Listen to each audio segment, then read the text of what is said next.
Bienvenidas y bienvenidos a Veo Voces. Hoy vamos a ver la voz de Elena Lombao y de Chani Martín. Los tenemos aquí a los dos. ¿Cómo estáis? Muy bien. Muy bien, encantados de estar aquí. Bueno, Claro. sois los dos licenciados en el área de interpretación por la Real Escuela Superior de Arte Dramático. Eso lo tenemos en común, ¿no? Los tres. Sí, ¿sabes qué? El otro día leí que esto es un máster ahora. O sea, digo que tenemos un máster solo por haber pasado por la RESAD. ¿Ah, sí? Sí, sí. Bueno, al principio era licenciatura, entonces No, hemos pero es bajado. un máster. Hemos subido de categoría sin hacer nada para... Claro. para saber. Y entonces, si tenemos un máster, podríamos hacer un doctorado y dar clase en la universidad, si quisiéramos. Sí. Bueno. Y entrar a otras carreras, porque yo lo hice a través de la UNED, ¿Sí? en Filología Hispánica, sí, después. O sea, que eres filóloga hispánica. No, porque según empecé a estudiar me salió mucho trabajo. Ah, vale, vale. Como actriz. Sí, claro, Vale. en varias compañías, sí. Quiero añadir una cosa, además de interpretación, estamos especializados en gestual. Sí. Vale, yo no lo iba a decir porque siempre he pensado que era un fraude gestual, pero ya que lo Venga, habéis hasta dicho luego. podemos hablar de eso. Yo también creo que es un fraude. Yo no creo que es un fraude, para nada. Es que nos llevamos tan bien que en algún momento tendremos que encontrar algo de conflicto. Hay que discrepar, sí. Hay que discrepar. Decía Chani que cuando decías que tenemos un máster, que yo no lo sabía, íbamos a hablar de la importancia de los maestros. Porque nosotros también coincide que hemos tenido el mismo maestro de interpretación, Antonio Malonda, que ha fallecido hace poquito y también queremos hacer un poco un homenaje a Antonio Malonda. Sí, por favor, es uno de los grandes, ¿no? Un Sí. gran maestro. Entonces, ¿en qué nos ha influido? Porque yo no estuve en vuestro curso, vosotros sí que sois del mismo curso, yo entré un año antes. ¿Vosotros pensáis a menudo en vuestros maestros? Yo ahora creo que nos hemos quedado huérfanos, por ejemplo, de Antonio Malonda, que para mí fue muy importante a la hora de verme a mí mismo, incluso como actor, porque luego abundaremos sobre lo que hace un maestro o no. Para vosotros, ¿cómo fue vuestro paso por la escuela, aparte de que os ha dado un máster? Pues... Otra vez a la vez. Yo, Bueno, para mí Antonio fue muy importante, más allá de lo que me pudo o no enseñar, que no recuerdo nada de lo que él me enseñó, no tengo ni idea en cuanto a materia en sí misma. Lo que sí que soy consciente es de que generó mucha curiosidad y mucho entusiasmo por este oficio, ¿no? Y eso ha permanecido en el tiempo. Y también generó... Vi a alguien muy profesional trabajando para enseñar una cosa que era muy abstracta para mí entonces, ¿no? Entonces me aclaró muchas cosas. sí, para mí era mi primer contacto con el teatro, porque hasta entonces había intentado hacer teatro en el colegio, pero nunca se llegaba a realizar, no había grupo de teatro, lo intenté montar y fracasé estrepitosamente. Y entonces mi primer contacto con el teatro fue Antonio Malonda, que me dio unas bases muy interesantes. Además, yo de Antonio me acuerdo muchísimo porque me fascinó su capacidad de hacer grupo Sí. en clase. De hecho, siempre hemos sido un poco la clase más unida porque generaba esa tela de araña que él llamaba. O sea, que no solamente, aparte de ser como eres actriz, sino como eres actriz con respecto a los demás. Sí, esta sensación que luego en el teatro es esencial, ¿no? De elenco, ¿no? Crear elenco, él creo que lo fomentaba de una manera muy, muy bestia y muy particular y con unos ejercicios además que eran muy divertidos y muy interesantes, ¿no? Empiezas a recordar. No, Está volviendo. en el No, tiempo. recuerdo muchas cosas de Antonio. De hecho, he tenido la suerte de ver a Antonio 3 o 4 veces en este año antes de que falleciera. Y han sido unos encuentros además muy emotivos y muy bonitos, porque yo en un momento dado sentí que necesitaba darle las gracias, porque yo lo tenía presente y entonces le llamé un día, quedé con él estaba muy disponible también y muy receptivo a ese agradecimiento. Nos sentamos, tomamos un café y yo le dije, mira, estoy aquí porque quería agradecerte. Tú estás muy presente en mi vida como actor y me parece que es justo que te haga esta devolución. Y estuvimos hablando mucho rato y fue muy bonito y él estaba muy lúcido además, o sea que a pesar de que tenía 94 años, creo ya, estaba intacto su cerebro y lo único que no escuchaba bien, estaba bastante sordo, pero seguía ahí con su pendiente y nada, fue muy bonito. Y después de eso él vino a ver turistas al teatro y volví a encontrarme el otro día en su escuela paseando, que vivo ahora cerca de la escuela de Bululú.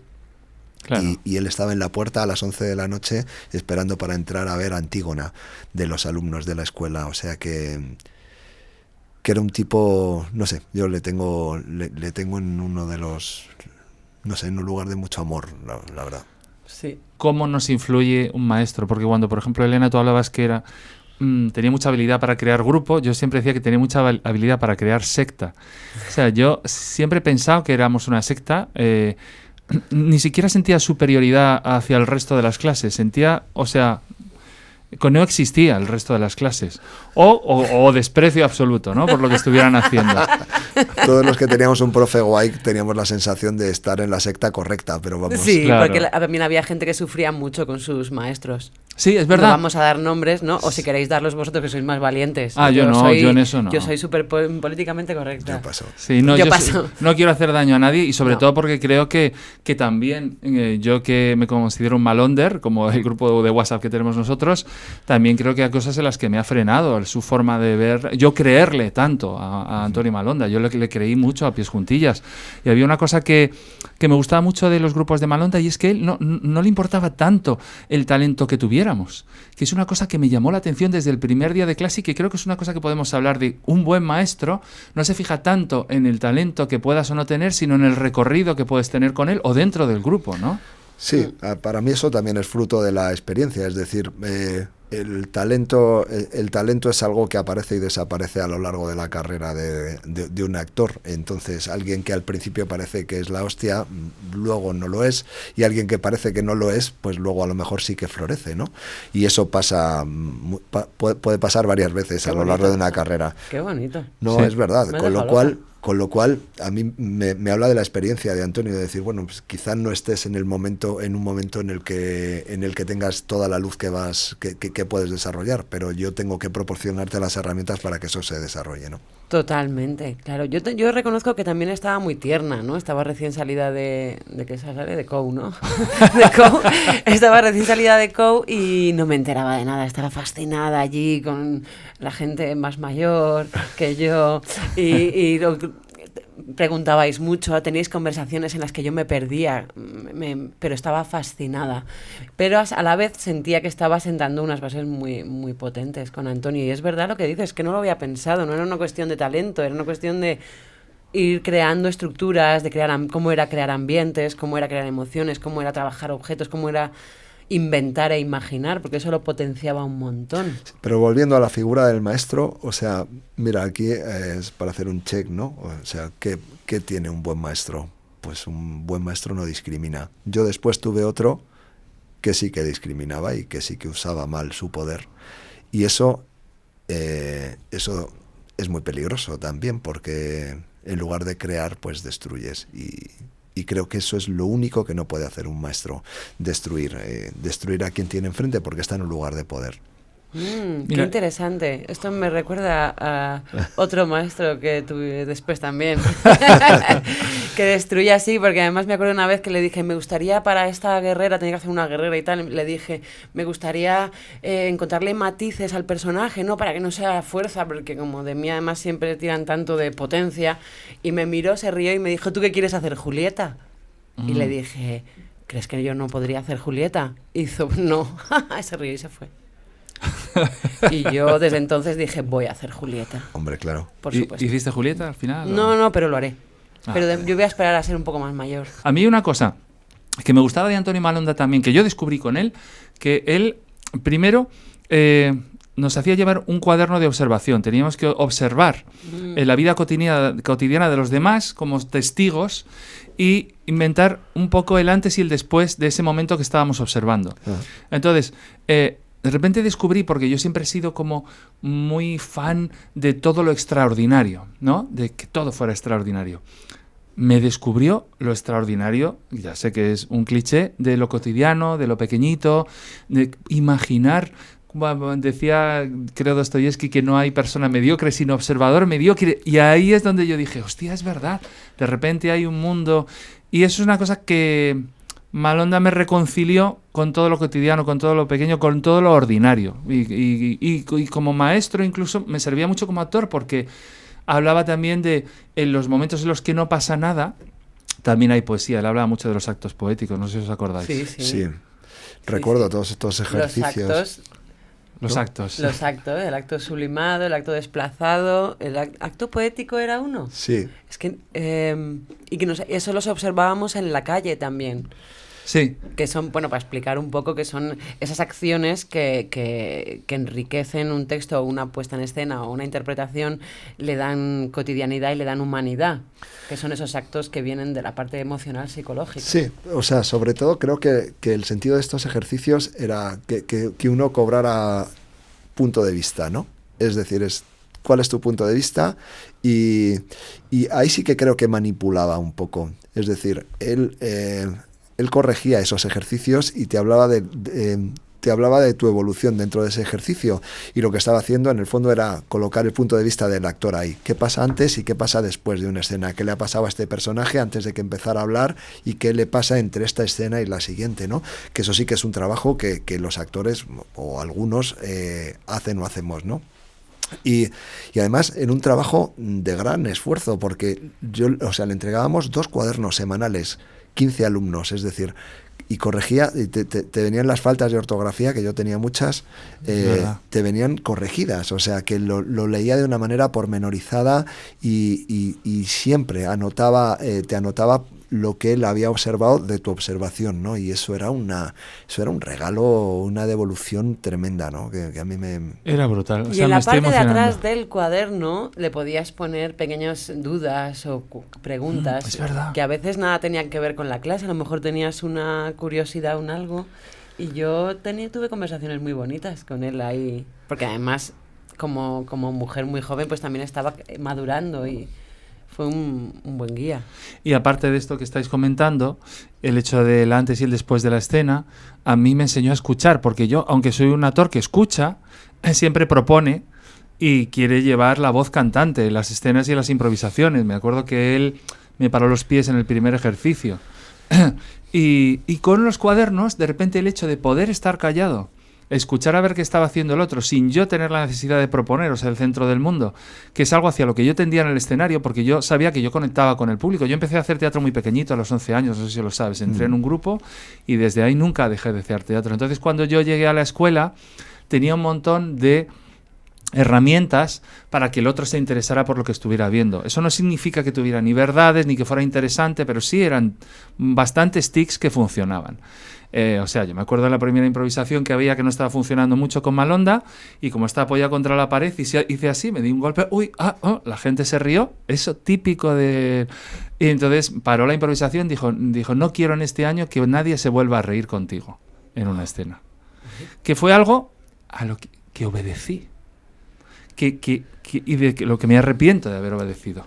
¿Por qué? Me arrepiento de haber obedecido porque tenía que haberle desafiado, igual que él me desafió. Digo, no, yo quiero seguir haciendo esto y más lo que tú me digas.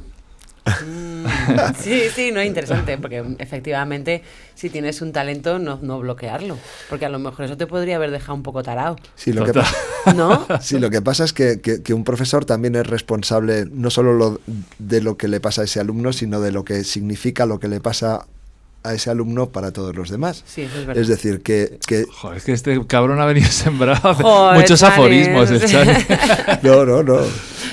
No. Aforani. Me parece, pero también tiene que ver con que yo he estado en ese lado enseñando otras disciplinas, y es complicado porque los líderes, y tú eres un líder natural y lo fuiste en tu clase seguramente, tienen que saber sujetar su caballo, porque si no pueden disgregar al grupo, y como él estaba tan empeñado en que el grupo y el elenco tuvieran fuerza, pues yo creo que quizá, aunque ahí pudo errar, que te lo dijera así, tuvo que ver con eso, con que ese grupo se sintiera protegido de tus tips, de tus talentos, de tus tics, y creyeran que esa era la guía que había que seguir. Porque recuerdo otra cosa que señaló Malonda. Joder, fíjate cómo vienen las cosas a la cabeza. Sí, me acaba de venir a mí esto va a ser buenísima. Maravilla. Apunta, no se te vaya. Quizás sea la misma. Él decía: no admiréis a los que tenéis aquí. Buscad modelos fuera de... Total, me acabo de acordar. Fuera del aula, Sí, ¿no? Sí. Y, joder, yo lo pienso, qué inteligente, porque es que si no, dentro del grupo se generan... Yo recuerdo el no frivolicéis. Sí, lo decía mucho. No tiene nada que ver, pero sí tiene que ver, porque quiere Sí. decir que si entran las bromas, cuando entraban bromas internas, se desbarraba, que es un poco lo que estás diciendo, que si Sí, se sí. instala algo, de repente eso contamina a todo el grupo y se pierde la evolución. Sí. Y nosotros nos reíamos de eso, además. Sí, Que no no frivolices. frivolices. Lo Sí, decíamos sí, todo el rato. todo el rato, es verdad. Era, pero sin embargo, no era un ambiente serio, era un ambiente comprometido. Y esa es una cosa que yo he ido viendo a lo largo del tiempo. Digo, vale, el talento no le importaba tanto como crear un grupo del que luego podían salir personas que pudieran dar clase o que pudieran estar, a lo mejor no como actores, sino dentro de otro proceso en una producción teatral, lo que fuera. Pero había algo en él en el que yo pensaba, joder, fíjate, este tío no le importa tanto que yo sea buen actor, sino que yo esté muy comprometido con mi oficio. Y para mí esa diferencia la descubrí con él. O sea, el hecho de ser artista, entre comillas, que hasta hace muy poco siempre he odiado esa palabra porque la identificaba con el folclore y tal, pero ahora me gusta mucho porque también tiene una etimología muy bonita, ¿no? De crear algo, así, muy de oficio. Entonces, en Malonda era, o sea, si estabas muy comprometido con lo que tú querías, ya eras muy interesante cuando salías a escena. Tuvieras o no más o menos talento, eras muy interesante porque estabas a por todas. Que yo con él, o sea, por eso decía que era como una secta. Íbamos todos a por todas, era muy bonito ese ambiente. Y él ocupaba un espacio también particular ahí, porque, digo, el grupo en sí mismo tenía una... O sea, el grupo junto tenía poder y él no se subía, para mí, yo nunca le vi en el altar dando misa. No, yo tampoco tengo esa O sea, sensación que era un tipo que mantenía mucho, por lo menos esa es la sensación y el recuerdo que yo tengo, que mantenía mucho las distancias, nunca dejaba de ser el maestro con respecto al Totalmente. alumno. Nunca había, o sea, yo no recuerdo a un Malonda afectivo, ni cercano, no recuerdo un abrazo de Malonda. Y a pesar de que vivimos cosas muy intensas y muy bonitas y que quizá yo no me hubiera sustraído, ¿no? Y hubiera tenido que darle un abrazo a quien estaba ahí, porque yo soy más afectivo en ese sentido, ¿no?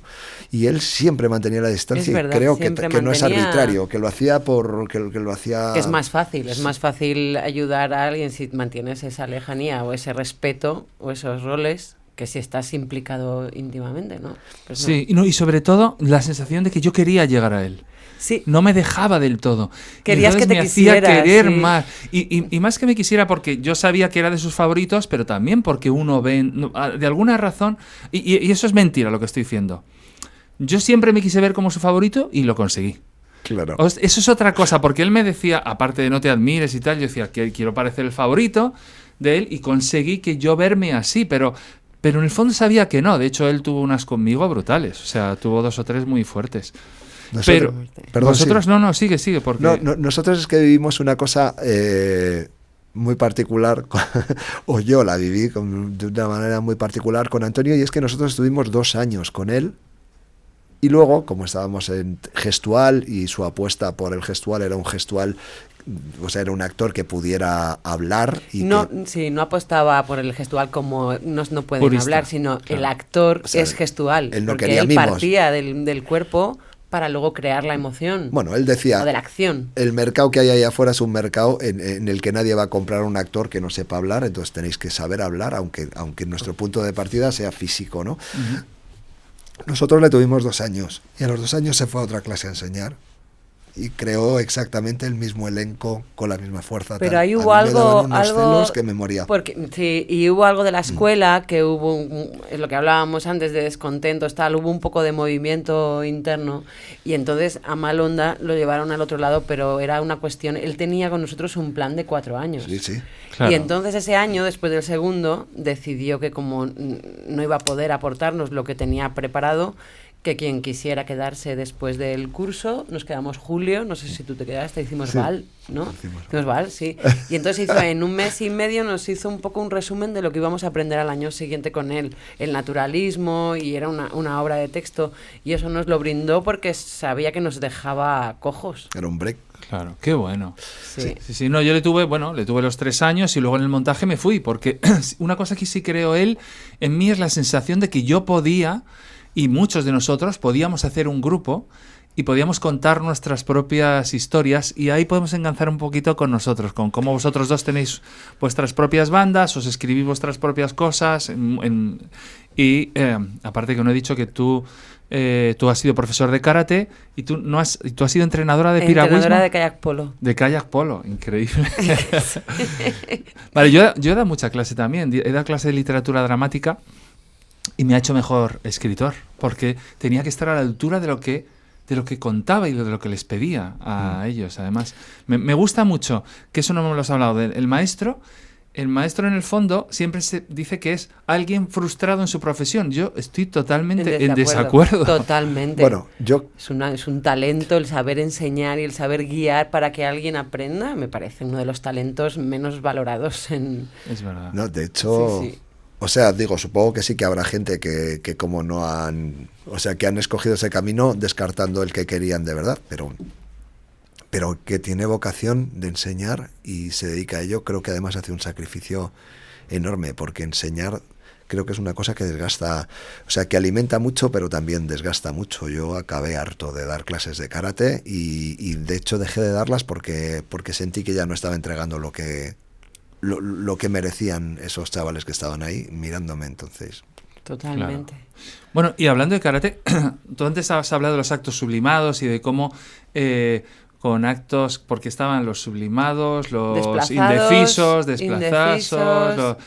Entonces, y hablabas, fíjate que has hablado de algo que yo nunca había pensado, hablas de darle como más humanidad a tu gestualidad, ¿no? Una interpretación. Y yo siempre lo pensaba como disociación. Yo siempre pienso que es más interesante un batería porque con las manos hace una cosa y con la pierna otra y luego está mirando a la chica que le gusta y luego coge el cubata.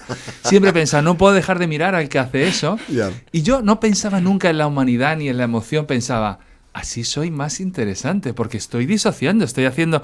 Siempre ponía ejemplo de Paul Newman, de Robert Redford, que siempre se rascaba la oreja y tal, o sea que en ese sentido es muy bonito cómo lo hemos leído con el mismo profesor, ¿no? Yo siempre lo leo de manera formal, nunca... De hecho... yo es que todo lo veo desde la emoción, es que es lo único que me interesa en la vida. Sí. Qué bonito.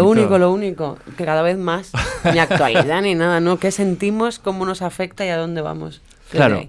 Bueno, eso podemos hablar, porque yo tengo ahí mucha lucha. Yo, por ejemplo, cuando él dijo, vamos a tocar un poco por encima lo que es la memoria sensorial de Stanislavski, aunque a él le gustaba el último Stanislavski, que iba todo de acción, ¿no? Sí. Yo me negué a esas clases. O sea, tenía una relación bonita y dije, yo esto no lo voy a hacer. Digo, no puedo sentarme a pensar en nada para sentir algo. O sea, no puedo, no quiero. O sea, va en contra de mi... De incluso lo que... Porque decía, ¿y tú no has tenido un momento duro con tu padre? Porque a él tampoco le iba nada de eso. Él tenía, yo creo que quería que exploráramos. Y entonces me dijo una cosa muy bonita. Y si en vez de con emociones, con personas o con tal, lo hacemos con, por ejemplo, imagínate lo que te pesa el abrigo cuando vienes en invierno. Qué bonito, y yo qué decía, interesante. Me encanta. Porque sabía cómo llegarte. Yo decía, me encanta. Yo no puedo hacer que lloro porque mi emoción es siempre, si yo me acuerdo de un momento fuerte con mi madre, mi tendencia es mucho el silencio y acordarme, pero no recrearlo. Yeah. Por ejemplo, cuando yo veo una obra donde se recrea y se cuenta a la vez, no, yo estaba en el coche metida y tal y cual, me voy, no puedo, porque digo, si ya ha pasado y te ha pasado y yo te estoy viendo que me lo estás contando, me aleja que lo estés recreando. Sí, fíjate. sí. Rebozar la croqueta lo llamo yo. Pero, bonito. Bueno, o sea, yo creo que recrear es, o sea, yo sí que creo que un recuerdo puede crearte emociones. Es decir, que... Sí, yo también lo creo. Yo me negaba, pero lo creo. que contar algo que contar algo que te ha pasado puede removerte, te puede emocionar positivamente también. Es decir, que la emoción no solamente es llorar, la emoción es que yo me acuerde de algo que nos ha pasado juntos y acabemos aquí muertos de risa porque era muy gracioso. Claro. Yo en eso sí creo. Lo que no creo es que eso, o sea, creo que eso no funciona cuando el destino es que el otro te entienda o que el otro te compre, ¿no? Cuando lo haces para que el otro compre tu historia, te estás equivocando, pero cuando eres tú lo afectado y el otro es testigo de de eso que te pasa, me parece que es estupendo. Sí, también yo creo que funciona mejor en cine, porque en cine yo quiero decir, en teatro estoy muy pendiente de que el otro sienta algo o un ritmo tal, pero en cine digo, pues me voy a acordar este momento. Quiero decir, la sustitución, que es lo que no he hablado, la sustitución de esa emoción. A mí no me funciona eso. Me funciona más, como te proponía Malonda, a partir a lo mejor de algo físico o de otra cosa para que la emoción fluya. Pero vamos, suelo hacer comedia, así que... Sí, pero es muy complejo, ¿verdad? Es toda la interpretación que se ve. Es un trabajo brutal. Es brutal. O sea, quiero que tú hablabas de la emoción y me gustaría aquí hacer un paréntesis. Yo he tenido últimamente muchas discusiones con un binomio, que es emoción-sentimiento. Entonces, podemos hablar un poco, porque lo he estudiado un poco con ¿cómo se llama? Se me olvida esa palabra. Me sale neurocirujanos, pero no es eso. Neurobiólogos, ¿cómo se llama? Neurocientíficos. Neurocientíficos. Mira, decíamos, o sea, yo soy muy fan de las emociones, porque las emociones son ceros y unos, que es lo que a mí me gusta.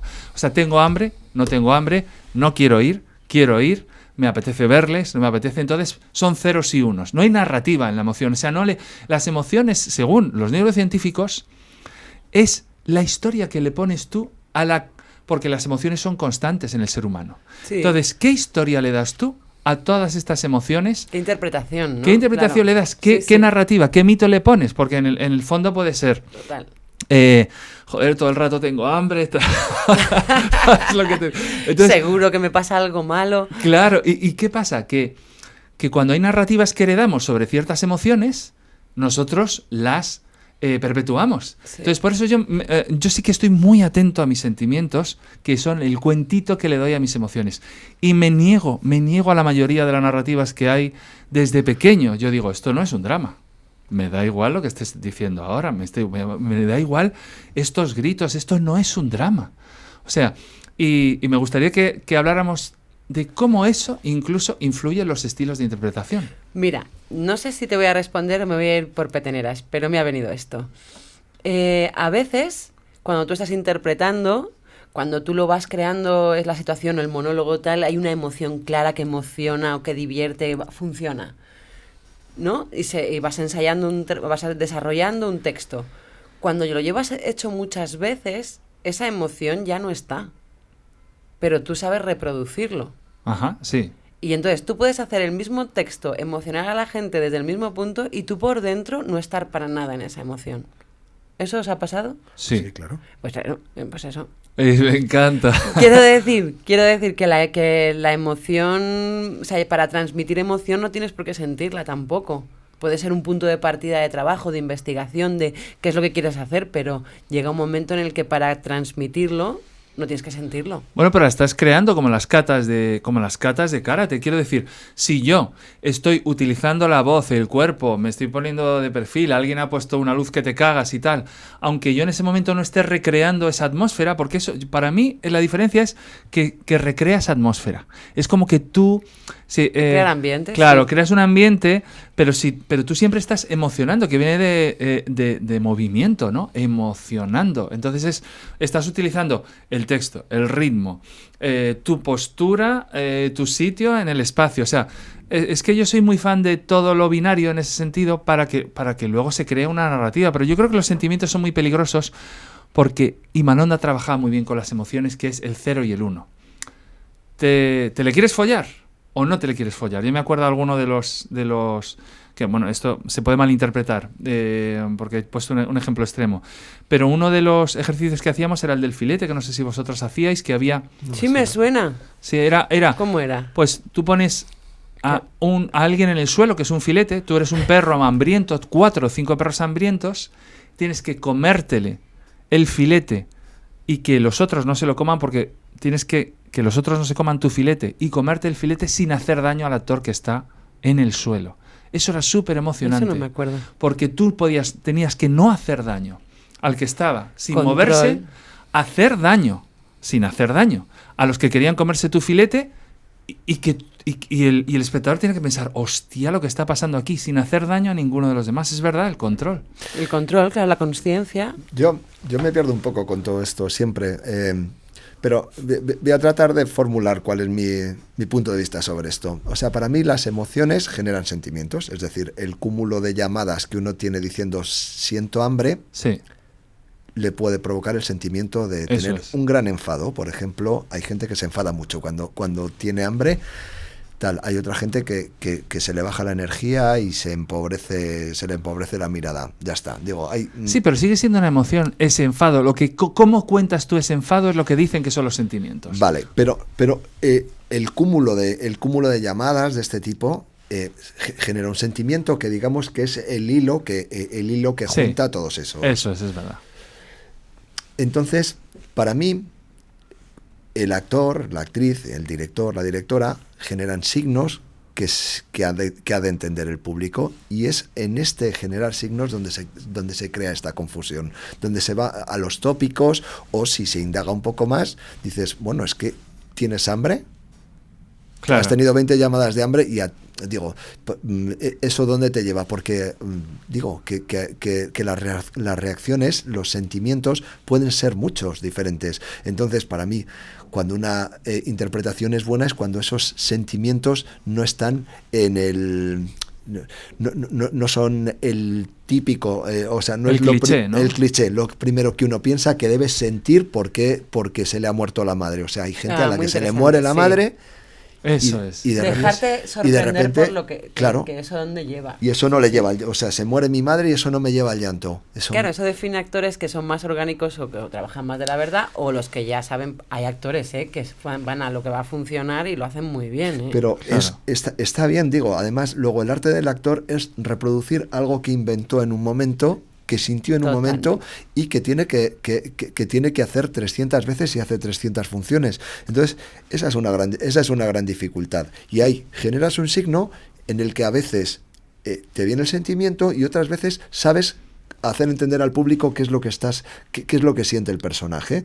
Y lo importante es eso, que el público te entienda.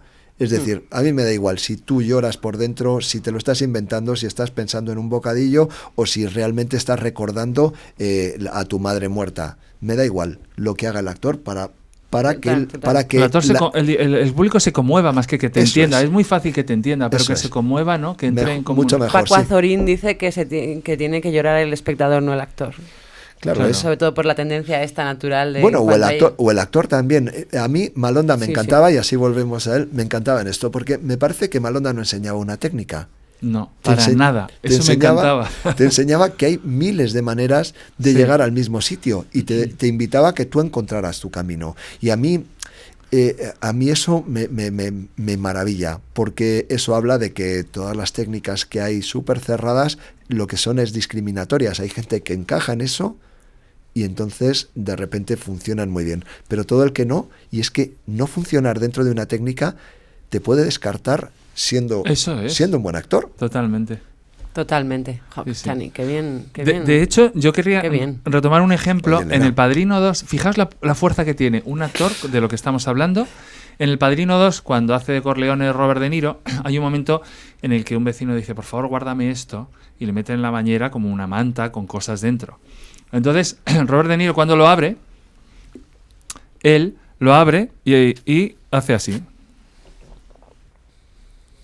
Entonces cambió al montador, lo cuenta. Dice, claro, yo tenía que ve todas las armas, porque era un montón de armas en su casa y tendría que hacer. Pero claro, al él hacerme otra reacción totalmente distinta, creó un momento mucho más rico. Claro. O sea, el actor cambió la edición y cambió el guión. Dijo, no puedo enseñaros las armas, es tan interesante lo que yo me imagino que acaba de ver, que voy a enseñarlas al final, Claro. porque realmente está, como decía otro maestro nuestro, la abeja estaba en él, las armas estaban en él, ¿no? Claro, claro. Es que es una maravilla, ¿no? O sea, digo, ¿qué pensamiento hay detrás de eso? Si el actor, si la actriz está orgánico, es que, digo, ese gesto que has hecho para mí, dices, el tío confirmó que lo que tenía en la cabeza es lo que se ha encontrado, ¿no? Si lo veis. Claro. Es, hostia, esto es exactamente lo que creía que iba a haber aquí. Pero el espectador no entiende, claro, no dice, hostia, se hace... Pues es mucho más obvio el gesto, ¿no? Claro. es muy chulo, ¿no? Oye, hablemos un poquito de dónde estáis ahora, qué cosas estáis haciendo, de dónde venís, para que también os conozcan un poquito más a vosotros. Los dos tenéis bandas, si queréis ahora vamos a la parte de interpretación, pero los dos también habéis desarrollado como una carrera musical paralela, ¿no? Sí, Chani, desde hace mucho más tiempo. Tú nada más salir de la escuela creaste el Zurdo, ¿no? No, ha sido... yo creé el Zurdo hace 12 años o así. Bueno, ya son años. Pues que salimos de la escuela hace 20. 25, sí. Es que me he quedado un poco estancada en una franja de tiempo. No, sí, yo también. Nada, yo tengo un proyecto de música con el que llevo esos 12 años o así, en el que volqué las canciones que yo escribo desde hace mucho tiempo, eso sí es verdad. Yo escribía canciones y mis amigos, entre otros Antonio, pues me incitaron para que hiciera algo con ellas en algún momento. Yo las cantaba en los cumpleaños, era el típico pesado de la guitarra y la armónica. Qué pesados son los que tocan en las fiestas, no puedo. Ay. Pues eso, me dijeron, tío, monta algo con esto y monté el Zurdo, que es mi proyecto musical, con el que he sacado 2 discos y con el que hace poco toqué en Matadero, en una gala que se hizo. Y bueno, la verdad es que ha sido un sitio que el Zurdo ha sido un lugar donde he colocado una energía muy malondiana, ¿no? Que tenía que ver con esa creatividad que yo como actor no he podido volcar en proyectos personales porque no tengo esa vocación de hacer monólogos o unipersonales. Yo no me noto esa pulsión de contar mi propia historia, tal, no. Eso lo cuentas con el Zurdo, ¿no? Lo cuento con el Zurdo, sí. Me ha sido más fácil encontrar ese camino y esa narrativa de las canciones, que también es una narrativa que aísla los acontecimientos y las anécdotas, ¿no? O sea, que hay una canción que habla de aquello que me pasó o de esto que pensé en este sitio. Son relatos cortos, ¿no? Esto es. Mucha gente te conoce en este canal porque el Zurdo ha sido banda sonora de los blogs de Olga y Antoine durante muchos años. Sí, cuando ha sonado muchas veces, sí. Ya me han llegado muchos mensajes, de hecho, oye, vengo del canal de Olga y Antoine, tal, me gusta mucho lo que haces, y eso, claro, me da una alegría porque uno se pierde también, ¿no? O sea, tú haces las canciones, las colocas ahí, no vivo del Zurdo ni tengo un feedback, digo, yo vivo de ser actor y mi carrera musical es... O sea, digo, esporádicamente toco y saco ahí mi energía, ¿no? Pero el feedback que me llega de las canciones que se escuchan en Colombia, que se escuchan en todas partes, en buena parte por fans vuestros, de Olga y Antoine, es una alegría, ¿no? Que una canción viaje sin ti y que tengas la posibilidad de hacer sentir a alguien que está tan lejos, ¿no? Pero dices que no vives del Zurdo, pero imagínate que el Zurdo hubiera explotado, porque nunca se sabe por qué explota una cosa. Te hubiera obligado a dedicarle más tiempo al Zurdo y a lo mejor menos tiempo a la interpretación, ¿no? Quiero decir, porque muchas veces te pasa algo. Yo cuando entré como presentador en Canal Plus de cortometrajes, me olvidé totalmente, prácticamente, menos mal que tenía el grupo de teatro con Olga Margallo, pero me metí de lleno en el periodismo cinematográfico, porque era algo que Quiero decir que muchas veces la vida te lleva y mola también decir, ¿no? Sí. Me voy por ahí, ¿no? Sí. Yo te he visto a ti de presentadora en deportes, ¿no? Sí, de un programa de niños en Telemadrid, estuve 5 años. Joder, yo te vi, de lo más divertido que he hecho en mi vida y como útil, además. Sí, ¿y cómo se llama tu banda? Yo soy Sufrida Kahlo y los Diego Ribeiro. Me encanta. Es que empecé sola, luego con un guitarrista y ahora ya he montado la banda. Y yo empecé en 2013 porque perdí como 13 bolos en aquella crisis de impagos de ayuntamientos, Sí. aquella crisis del teatro. I remember. Se me cayeron, ya me imagino, que nos acordamos todos. Pues se me cayeron 14 bolos, me acuerdo, creo que era del año 13 al 14, y entonces me quedé después de un mes en casa diciendo, ¿qué hago? Porque de repente se fue todo a la mierda. Y como yo no puedo estar sin hacer nada, dije, voy a aprender a tocar la guitarra, que es lo peor que puedo hacer. Porque decidí coger todo lo que no sé hacer todo lo que no valgo para nada, tocar la guitarra, cantar y hacer acentos y personajes. Y le voy a hacer un espectáculo con eso. Porque como lo que sé hacer ya no sirve para nada. Y no hiciste voy a Julieta, hacer- no jodas. Es que Julieta lo voy a hacer a lo grande y lo quiero hacer de mayor. Lo grande. Me encanta una Julieta como del Robin y Quiero ser Marian de mayor. mayores. Sí, claro. sí, quiero ser mayor porque para llevar ya toda la contraria. Porque ahora mismo estoy en ese punto de ya es mayor, pero todavía no es muy mayor. Entonces voy a esperar a ser mayor. ¿Qué edad tienes? 45. Ah, bueno. Bueno, como el año 0 se ha quitado, ya serían 46, pero... Bueno, ya os contaré eso en otro podcast. Bueno, que decidí hacer todo lo que no sabía y empecé a tocar la guitarra, a entrenar. Como las canciones que están escritas no me salían, empecé a componerlas yo para que me salieran. ¿Y cómo? Y ¿Con, ahí con creé YouTube? autoestima. ¿Empezaste, o sea, autodidacta la Sí, guitarra? sí, no, con tutoriales de YouTube. Genial. Que siempre genial. mis amigos músicos se echan las manos a la cabeza y dicen, qué vergüenza. No, pues la gente Digo, oye, lo saca. ¿eh? Yo canto, o sea, empecé cantando rancheras puras y duras, que eran 3 acordes, y solo lo que me salía. Y ahí empecé a componer, tardé 2 años en crear una, de la inseguridad, y empecé con el monólogo, era una gallega, Frida Kahlo, todo surge muy fortuito, y empezó a funcionar muy bien, y empecé a hacer cantar y texto. Probé 1 año entero a hacer la obra de teatro, pero con el overbooking que hay en los teatros es una ruina, al final técnico no puedes hacer nada y dije, me voy al bar. Ah, qué bueno. Y sí, me sí. fui al cabaret, a bar y a hacerlo. Y ahí ya empecé a enriquecerlo porque venía mucha gente, porque ya cogí un guitarra porque la parte musical era vergonzoso lo que yo hacía. Qué bonita es. Y entonces me pareció como que un respeto a la música, y a partir de ahí ha entrado Javi, que como no le gusta la ranchera, vamos haciendo ahí un poco para ti, un poco para mí, y aquí estamos con su Frida Kahlo y los Riego Ribeiro, ya tenemos 10 temas propios. ¿Y estáis en algún sitio para escucharos también? Pues ahora ¿no? mismo no, pero creo que en breve estaremos en el Teatro Pavón. Pero bueno, Vale. tu disco sí que Espero. está, tu disco sí que está en Spotify, esta Claro. Canciones Alegres para Suicidas. Vale, se canciones llama. alegres para suicidas. Muy, muy bonito, de verdad, Sí. ¿eh? Y en cuanto a el mundo de la interpretación, Chani, porque tú ahora estás también en televisión, teatro, ¿no? Sí, y cine también. Sí, ha sido un año de mucho trabajo, la verdad. He estrenado una obra de teatro que se llama Turistas, que escribió Marina Sereseski y dirigió Álvaro Lavín, y con la que hemos estado en el Teatro Fernán Gómez, y ahora tenemos bolos. Como director Baltasara también, la Baltasara. La Baltasara, que es un monólogo acompañado con un músico que también hace escena, de Pepa Zaragoza, una idea original de Pepa Zaragoza sobre una actriz del barroco que se escapó de un escenario y nunca más volvió. Se metió en una cueva y se hizo eremita. Y hemos estado en el Teatro Clásico con ella, y la verdad es que ha sido muy bonita, un texto de Inma Chacón. Y luego he estado haciendo Desaparecidos, 2 temporadas que estarán en Amazon, que es una serie que ya tenía una primera temporada con Juan Echanove, Elvira Mínguez, Michel Calvo, en fin, un plantel de actores bastante guay y muy, muy majos además. Y luego he estado haciendo también una película con Miguel Ángel Vivas, una película que se estrenará también el año Qué que guay. viene. También has estado con Fesser, ¿no? He estado en el Festival de Málaga con Fesser, con Historias Lamentables, esa película tan guay, tan bonita que me... ¿Sabes que yo estuve a punto de hacer uno de los personajes? Lo sé. Y dicen las malas lenguas que no me lo dieron porque no era lo suficiente fea. Lo digo bajito, pero es lo que dicen las malas lenguas. Estuve ahí finalista. Sí. A mí me echaron una vez de un programa de viajes que hacía en Canal Satélite Digital antes de... Porque... dijo, mira, te lo voy a decir, es que mi mujer dice que, joder, que tiene la cara torcida. Y que eso, joder, como que distrae.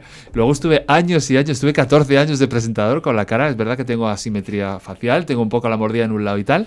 Pero, y Malonda, por cierto, me dijo, tienes que operarte. Y ahí dije, no. Dice, Bien. tienes que hacerte una cirugía, porque eso cuando te encaje, digo, no. Digo, yo no me... Esta es mi cara. Digo, Muy bien, y muy además yo, en el fondo, a él decía, pues con 2 cojones, vale, pues... pero decía, es que estaría más guapo, en el fondo me estaba diciendo. Podría ser más guapo. Que es una cosa que me chocaba mucho con lo que yo vivía en sus clases. No había que ser ni guapo, ni talentoso, ni tal. Había que estar comprometido, como hemos dicho Bueno, antes, pero ¿no? yo creo que él conocía el mundo exterior también, ¿no? Claro. Que eso fue algo que yo no viví con él, y que hubiera estado, o sea, que me hubiera encantado saber cómo nos hubiera lanzado él a Al mundo exterior.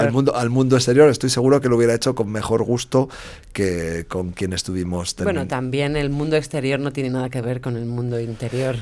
Luego ahí fuera es una jauría. Él mismo supongo que tampoco sabría, ¿no? Sí, pero yo creo que tenía mucha más conciencia. Él hablaba del mercado. Él decía que el teatro gestual no tenía, o sea, que el teatro gestual en cuanto a Mimo Ramplón no tenía cabida en el mercado, ¿no? Que él no podía sacar a esos actores al mercado porque el mercado no podía absorber eso. De hecho, bueno, después los que han salido más especializados han tenido que reciclarse, claro. ¿no? Pronto vas a hacer cine y televisión, ¿no? Aunque sea como deseo, igual que yo, ¿no? Sí, lo tengo que hacer. Yo quiero hacer una serie. Le decía a Chani en el coche, digo, quiero hacer una de Polis. Su serie desaparecida a mí me entretiene un montón.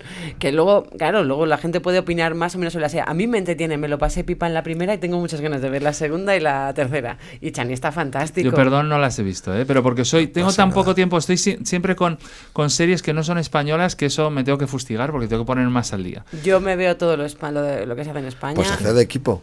Claro. Y me encantaría hacer una de Polis o bueno de Poli te pega todo. Pero ahora estás haciendo con Illana, ¿no? Ahora estoy sustituyendo a Susana Cortés en Gag Movie y en Far West porque Illana tiene 5 espectáculos y ya no me quería comprometer con Illana del todo porque tengo el sufrida ahí que si salimos adelante o no. Entonces Illana es como te comprometas. Entonces les dije, yo os hago estas 2 y hay otra chica haciéndole otras 2. Y luego estoy sustituyendo a Ana Morgade también con Impro Madrid en Porvenir, que como ha dado a luz, es recién mamá, pues los bolos así, Galicia y tal. O sea, yo para hacer carretera. Genial. Y no mucho más, ¿eh? Estoy esperando a que vengan mis sueños. Qué bien. Oye, ¿y has dicho que a ti te gustaría que yo escribiera algo? Lo digo por dejarlo grabado. Lo he dejado ¿no? grabado. Pues mira, yo es que leí tú no sabes la historia, pero leí un escrito que hizo sobre la intimidad en sus redes, sí, lo leí. Que os lo recomiendo porque yo me emocioné, me reí y a la vez era ¡es esto! ¡es esto! Y rápidamente le escribí. Y le dije, es esto, le dije, o me dejas el texto, y al final dije, no, escríbemelo tú. Porque yo tengo en la cabeza desde hace 2 años, lo que pasa es que estoy como muy parada, bloqueada. He cambiado. Con el apocalipsis he cambiado mucho y ahora mi motor de creación no sé por dónde va. Entonces tengo como cosas, pero no consigo hacer el puzzle. Y he pensado que es él el que tiene que hacer el puzzle. Es todo sobre un poco existencial, ¿eh? Es un poco... Empecé a investigar sobre la historia de la humanidad. ¿Tenéis tiempo? Sí, porque esto es como largo. Si nos dejas meter baza, sí. Mira, cuando la nevada estaba todo el mundo como muy agobiado, las palas, la gente con lesiones. Y dije, pero si esto es una nevada, un poco más grande de lo normal. Y entonces me puse a estudiar el mundo, y el mundo ha tenido grandes cambios por grandes glaciaciones o grandes terremotos, movimientos... de la historia del mundo, que es que, no sé, claro, en radio no sé cómo se haría, pero en televisión es esto, nosotros estamos viviendo esto, claro. Desde que está el ser humano, y ha pasado de todo. Entonces empecé a tirar de eso y digo, estamos locos, es que no somos nada, y empecé a investigar, descubrí cosas preciosas como el eón. ¿Sabéis lo que es el eón? Que es como una medida de tiempo. Que es indefinida, o sea, que es tan grande que no tiene medida. O aprendes guitarra o aprendes astrofísica, ¿no? Estoy en ello y tú vas a escribir el monólogo. Vamos a ver, porque yo también soy más pesado, o sea, me gusta que me lo pidan, pero me cuesta escribir para otro. Vale, yo pero lo voy a hacer porque por eso lo he grabado, ¿eh? Para que salga algo en claro de aquí, yo, si tú quieres y te apetece, te lo dirijo. Y además... ¿Sabes que lo he pensado? Digo, porque genial. tengamos... Lo he pensado. Porque salga algo hecho. claro de aquí. O sea, no estoy helado en la mano. No tienes cámara. Yo también para estoy helado. Sí. Espera, sí tengo cámara para esto, mira. Aquí está, fenomenal. Pues ya tendréis noticias mías. Voy a mandar material. Esto es muy mal under, lo que acaba de pasar. Esto es muy mal under. De repente nos dábamos la mano, soñábamos con un proyecto, nos podíamos hacerlo. Algunos salían y otros se caían, pero es muy Antonio Malonda, ¿no? La sensación de que tú mismo puedes crearlo, ¿no? Puedes, no sé, por eso... pues sería una pasada hacerlo, ¿eh? Y además, que la cosa es que acabar explicando la teoría de la relatividad, que hablábamos antes, Antonio, y me pasa lo mismo, que la escucho y la entiendo, y si te la tengo que explicar a ti, empiezo, a ver, hay uno en la estación, ¿no? Y pasa un tren. Eso. El del tren va rápido, pero no.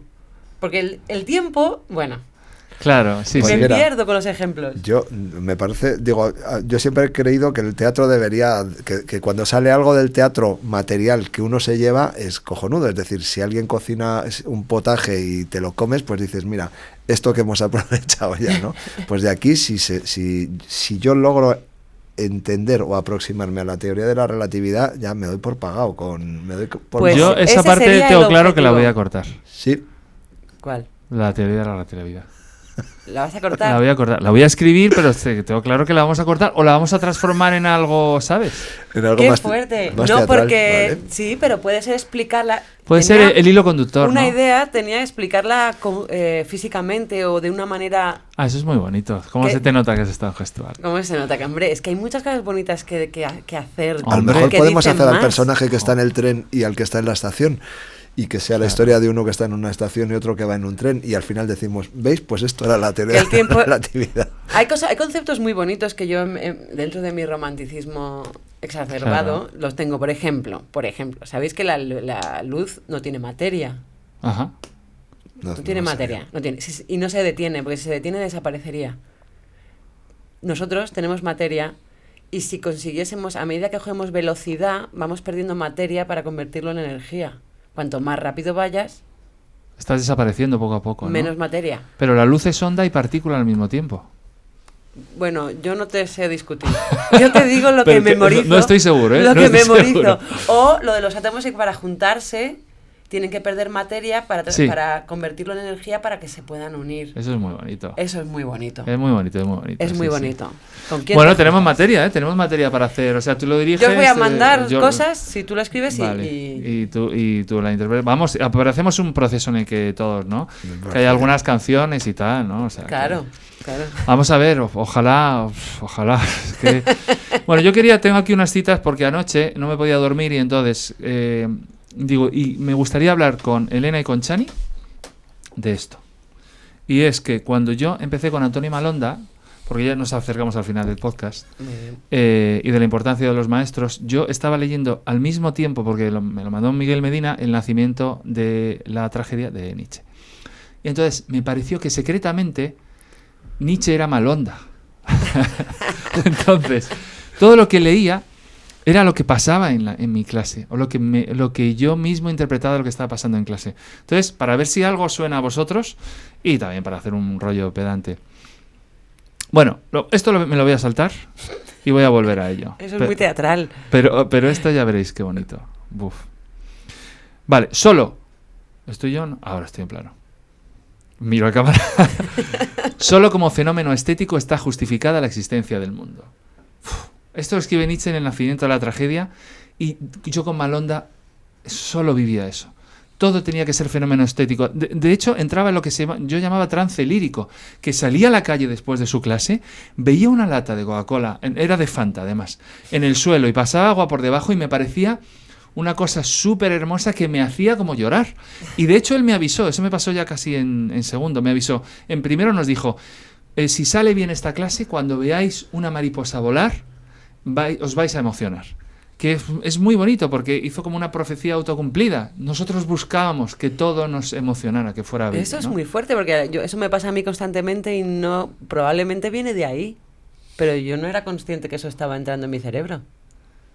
¿No? ¿Dudáis? ¿No decís nada? Bueno, No, es ya que hasta yo luego. creo que es que a mí me pasa poco. Eso es lo que creo es que tú tienes una facilidad para el trance lírico. Ah, O sea, tengo, sí. Claro, pero- en sí, ese sí. sentido, para entrar Es que en cuando trance. no tengo trance lírico, qué bajón. Y poned por favor en comentarios qué creéis que es el trance lírico o vuestra propia. Nosotros que lo tenemos claro y no nos apetece explicarlo.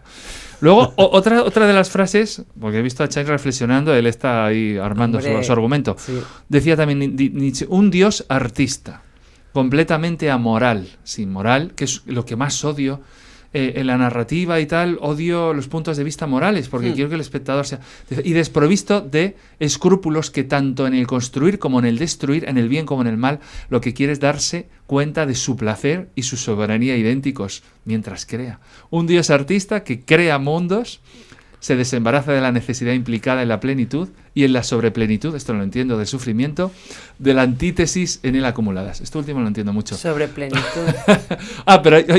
Pero el hecho de que la creatividad, yo descubrí con Malonda, está justificada en sí mismo, aunque no salga nada. O sea, el hecho de querer hacer esto sobre la teoría de la relatividad en 5 minutos, lo diriges, hablamos, he tardado 2 años en escribir está justificado. Y esa moral, en el sentido de que no quieres darle ninguna lección de nada. Malonda no quería dar ninguna lección de nada, ¿verdad? No. Yo no sé qué opino de todo esto, la verdad. O sea, es que es tan bonito Yo estoy solo en sí fascinada. mismo. Es que lo escucho Sí. y ya está. ¿Qué le voy a decir yo a Nietzsche? El cristianismo, en cuanto es la más aberrante variación sobre el tema moral que la humanidad ha llegado a escuchar hasta ese momento. Él habla que querer ser moral, con sus normas absolutas, con su velocidad de Dios, relega el arte, todo el arte, al reino de la mentira. Que eso me encanta. Porque sí que es muy malondiano es todo decir, esto, lo niega, reprueba, condena el arte. Condena, en el fondo, las verdades absolutas, el cristianismo como moral, y de hecho, en El nombre de la rosa, el libro de Aristóteles sobre la risa famosa que nunca ha aparecido es porque los monjes lo quemaron, en teoría. La forma más peligrosa y siniestra de todas las formas posibles de una voluntad de ocaso es el cristianismo. Y no, que aquí no quiero hacer un contra el cristianismo, que yo he hecho la comunión. Yo estoy confirmada. Claro, ¿tú estás confirmada? Sí, pero por nada cristiano. ¿No pensáis que hay algo de Malonda en esto de casi el rollo Sí, dionisiaco? sí. Porque este libro, sobre todo el nacimiento de la tragedia, es la reivindicación de Dionisio, por encima de Apolo, del orden y de la razón. O sea, yo como creo que... O sea, es que el cristianismo me da igual. Como creo que se fagocita a sí mismo, que las actuaciones de las iglesias son tan bestias y tan contrarias a las naturalezas, yo me he abstraído. Me pasa lo mismo que con la política. Ya ni miro, no me interesa. Entonces creo que Nietzsche está muy encendido.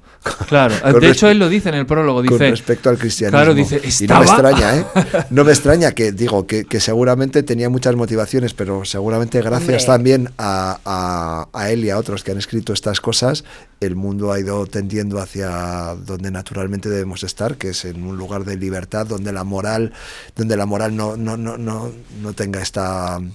no esté tan sujeta a estas O sea, una moral orgánica en vez de una moral como asociada a una historia en la que tú tienes que ser bueno o malo. Quiero decir que... Es que ni siquiera sé si es el cristianismo o son las religiones derivadas del cristianismo. Es decir, ¿no?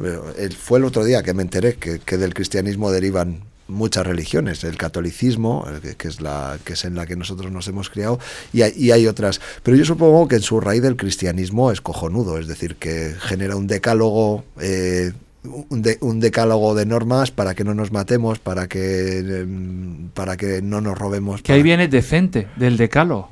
Claro. Tienes que ser decente, los 10 mandamientos los tienes que cumplir. Pero a mí en el fondo los 10 mandamientos como principio de convivencia me parecen buenos. A mí también me molan. Lo que pasa es que luego lo que se ha hecho con ellos ha sido bastante mierder. Yo creo, o sea, estos temas yo me pierdo un montón, pero... A mí, yo me he perdido con la teoría de la relatividad y aquí estoy. sino si perderse, lo bonito de ir madurando o de ir aprendiendo, ganando experiencias, que perderte te empieza a parecer... una obra maestra, ¿no? Claro, es como, no te sientes tan incómodo perdiéndote. Yo creo que no, porque dices, ya me encontraré, ya aparecerá la luz en algún sitio. La cuestión es que yo creo que no están evolucionando con la sociedad o con las personas. Yo creo que no tienen ninguna Igual intención. Que la Navidad es un producto para adaptarse a las festividades paganas, ¿no? Es que odio la Navidad. Bueno, pero sí, se adaptó para decir no perder fieles. Ahora no se están adaptando. Bueno, da igual. Sí, pero tengo que es que ha sido un error mío porque yo solo quería centrarme en solo como fenómeno estético está justificada la existencia en el mundo. Y he metido el cristianismo que no nos interesa ninguno. Pero vamos como toros de Lidia. Claro. ¿Tú dónde vamos? Vamos ahí. Sí, no, porque tenemos un micro y unos cascos y decimos, vamos a opinar. Lo que quería decir aquí es, solo como fenómeno estético está justificada la existencia del mundo. Eso era Malonda. Sí. A mí me parecía eso. Sí. Este es Rosa. Creo que era más otra que has dicho, que es la de... Joder, la contraria. A ver, ¿cuál es? Que ¿Un dios artista? que no debe haber moralidad. Ah, sí, amoral y desprovisto, sí. Sí. El hecho de Para la creatividad en sí misma se Sí. justifica, no tanto con el producto, que es algo que siempre me ha cabreado, y ya podemos también acabar con esto, porque a mí Malonda me prohibió hacer televisión, y a mí me habían llamado para televisión, y tuve que a escondidas de él hacer un capítulo de una serie, y luego saltarme un ensayo de Marat Sade, solo uno, que a él le dolió mucho, y de hecho yo me puse un collarín y fui y dije que había tenido un pequeño accidente. Fui a clase una semana con collarín, y me acuerdo que en esgrima hacía y decía al de esgrima, pero no puedes hacerlo. No, sí, me encuentro mejor. Entonces fue el único Malonda que al salir de clase con collarín me dijo... Pues antes de que nos... Sí. perdón, di. Me dijo, sé que es mentira lo de collarín. Y me fui, pero Uy. llorando en el tren a Torrejón, diciendo, le he decepcionado. Todos los demás profesores me habían creído que tenía el collarín, porque mi padre lo había tenido por un accidente y lo tenía en el taller. Qué fuerte. Y, entonces, quiero decir, Malonda no solo me pilló, me caló, sufrida caló, y perdón, pero No pasa nada, no pasa nada. tenía que hacerlo. Estoy impermeabilizada. Y te he interrumpido, ¿y vas a decir tú? No, que a mí Malonda cuando empecé a hacer piragüismo me dijo, no hagas eso porque te va a potenciar la competitividad en escena. Y yo creo que quizá por eso a lo mejor no me he convertido en una actriz competitiva. Él quiere la colaboración, la cooperación en vez de la competición. Pero yo dividí. Cuando compito en mi competitiva, subida en una piragua. Es muy divertido. Claro. Pero en Sí. cualquier caso, a mí me parece bien también que hagamos algo que a él seguramente le gustaría que hiciéramos, y es no endiosarle. Quiero decir Claro. que yo creo que Malonda debió cometer 100.000 errores de los que no hay por qué hacer ahora mismo, digo, inventario, ¿no? Pero digo, yo nunca tuve la sensación de que él aspirara a enseñar perfectamente. No, Ha debido enseñar muy imperfectamente y la ha debido cagar mucho. De hecho, Malonda no es Cristina Rota, ni es... Claro, digo, no es conocido como un gran maestro de interpretación, pero sí en la profesión. Sí, es claro. súper conocido como maestro. El Y mejor. recordado con amor por sus alumnos. Yo estuve en el tanatorio cuando falleció, y fui a una hora a la que quería no encontrarme con nadie, y me encontré con gente, y me decían que por la mañana había estado petado. Claro, es que son muchas generaciones de Yo estuve alumnos. por la mañana. ¿Sí? Ay, Sí. no te vi. Yo fui a mediodía y lloré un rato ahí delante del me quedé más a gusto que un arbusto y me fui. Esta es mi despedida. Yo no voy a los sitios, ya lo sabéis. Bueno, no importa. Pero no, venimos a mí, nosotros. Claro, a mí yo tengo clarísimo el momento en el que me despedí de Malonda y lo que... y cómo le hago homenajes a Malonda diariamente. De hecho, ahora estoy como en un proyecto de una escuela de interpretación donde les interesaba muchísimo el concepto que yo les explicaba que Malonda me había dicho de improvisaciones de riesgo, donde hay un observador en la calle y tú montas un pollo en la calle, Sí, controlado, con un arco incluso narrativo, Sí, donde sí, tú tenía- creas una realidad. O sea, se anticipa al flash mob en la calle. Lo que pasa es que el flash mob encima luego está mercantilizado y luego se dice, no, esto era mentira. Aquí no, esto era explicadlo vosotros, lo que es una improvisación Sí, tú de riesgo. tenías que tenerla escrita antes de salir. O sea, voy a entrar, voy a hacerle esto al camarero, luego me voy a desmayar. Mi compañero, si iba con compañeros o solos, porque había variaciones. Sí, pero siempre te miraba Pero tenías que alguien. tenerlo escrito un poco y intentar cumplir todo lo que ibas a hacer. Bueno, más o menos. yo recuerdo que lo interesante, o una de las cosas que a mí me parecen después más interesantes de todo, es que tú tenías que decir lo que ibas a hacer tú y creer, o sea, y suponer cómo iba a reaccionar el otro, Es verdad. ¿no? O sea, que la primera improvisación de riesgo que hicimos fue tirar un café en un bar, que se te derramara un café, y él nos dijo, esto es mucho más difícil de lo que os Sí, creéis. y tenía toda la Y razón. recuerdo a uno de los alumnos que él estaba ahí como más creativo, ¿no? que los demás, quizá menos obediente, y dijo, bueno, y escribió, yo seguí ese guión. Estaba ahí sentado y él escribió que iba a tirar el café y que luego se iba a sentar y que luego iba a hablar con el camarero y le iba a decir, es que lo he tal cual.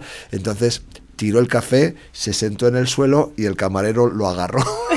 Lo agarró y lo sacó por los pelos prácticamente del bar. Entonces, No salió como esperaba. claro, no salió como esperaba y está muy bien. O sea que claro, el guión de la vida es un guión que se tiene que sujetar a ciertos parámetros de muy realidad, ¿no? Y Y Antonio trabajaba mucho con eso y a mí me parece una maravilla que entiendas que el mundo tiene sus leyes y que entiendas esas leyes para luego jugar con ellas en el teatro, ¿no? Y el riesgo. Qué bonito. Y el riesgo de lo que dices, tirar un café. Bueno. Montábamos números. Yo ya me acuerdo una que hice con Mónica en un bar de la Plaza Mayor. Se me pone mal cuerpo. Que ella se pedía unos churros y yo le decía que de churros nada, que estaba engordando muchísimo, que no había churros. Y entonces yo me bajaba al baño y ella le pedía en secreto al camarero un churro y se lo comía, y yo subía y le preguntaba al camarero si le había dado algún churro.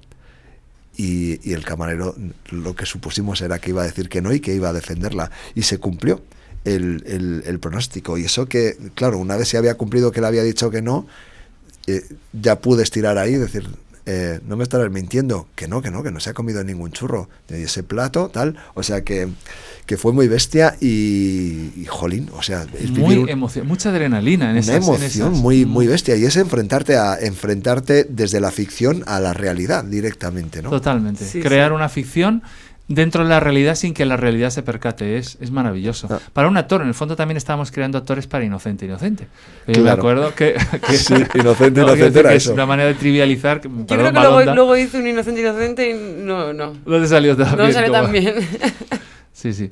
Bueno, este ha sido nuestro homenaje a los maestros. Este ha sido también nuestro homenaje a Antonio Malanda, un maestro que los tres hemos compartido. Y a mí me gustaría emplazaros para que siguierais viniendo cuando quisierais, porque hay una sección en Veo Voces, que es Veo Roces, donde nos juntamos coleguis y hablamos de temas. Antes has dicho que la actualidad es una mierda, yo también estoy de acuerdo, porque no te da tiempo a procesarla, tienes que opinar sobre ella enseguida.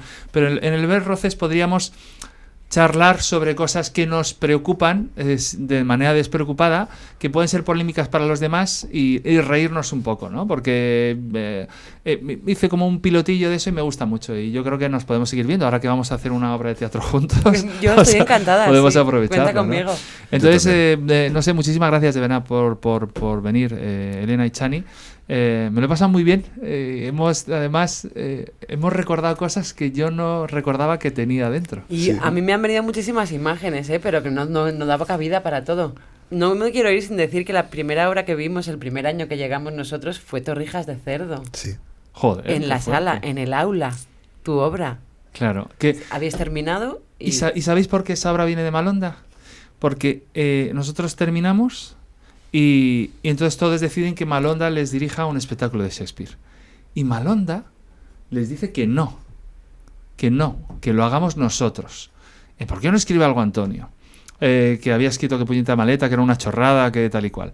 Y entonces vinieron el grupo, yo no estaba en el grupo que iba a hacer con Malonda eso, porque bueno, yo tenía en ese momento el rechazo a seguir con Malonda, porque pensaba que Malonda y yo habíamos terminado. Digo, ya me has dejado embarazado, ahora quiero tener hijos. Y de repente él era un grupo de 6 personas, o sea, y vinieron y dijeron, Malonda no va a hacer con nosotros este Shakespeare, que ¿por qué no lo adaptas tú? Y dije que no, que yo no adaptaba un Shakespeare, que prefería hacer una cosa nueva. Y Torrijas de Cerdo existe por la negativa de Malonda a ese grupo, porque yo no estaba en Torrijas de Cerdo como actor. Yo lo escribí y luego ya sustituí a Guillermo y tal. Entonces, qué bonito que hayas hablado de eso, porque Torrijas de Cerdo existe por una negativa de Malonda a seguir con sus alumnos, en el fondo. Les quería dejar libres enseguida. Muy bien. Qué bonito, es una buena manera de acabar con la importancia que tiene un maestro, ¿no? A mí me echó para adelante, o sea, a mí me dijo, tú puedes escribir, en el fondo. Me dijo, siempre vas a ser un hombre de teatro, aunque hagas otras cosas. Y lo tengo siempre en el bolsillo pequeño ese donde meten los duros. Siempre tengo eso. Me acuerdo que él me dice, siempre va a ser, que nunca sabía lo que significa ser un hombre de teatro, pero que te digan esa frase. Los oficios del teatro, ¿no? Que es Claro. es una cosa muy chula, escribir, poner luces, Total. conducir una furgoneta que lleva atrás una escenografía, todos esos son oficios asociados a esto, que no, digo, que el escenario solo es uno de los lugares, ¿no? No es el único, ni sé si es el mejor. Para mí sí, ¿eh? No, a mí me gustan los sitios raros. Pues para hacer teatro. Esto es un buen sitio también, ¿no? Este claro. sitio mola. Bueno, chicos, que nada, os quiero mucho. Me apetece decíroslo. Yo también, amigo, te Y quiero mucho. me ha venido muy bien veros también. Ahora justo en este momento en el que estoy, que es mío. Y poned en comentarios en qué momento creéis que está pero Antonio. en plan no, en plan ególatra, es verdad. Yo siempre he pensado que soy como un exhibicionista introvertido. Y que es un poco esos juegos de palabras que también están con los pensamientos alegres, suicidas y tal. Sí. Pero yo creo que muchos actores o gente que viene del teatro tenemos esta necesidad de estar en el centro, pero para que el otro descubre cosas suyas, no tanto mías. O sea, es como, quiero estar en el centro para descubrirte cosas tuyas. Y eso me gusta mucho de mi profesión. O sea, que tiene ese elemento de exhibicionismo y de introversión y de comunión y de compartir, ¿no?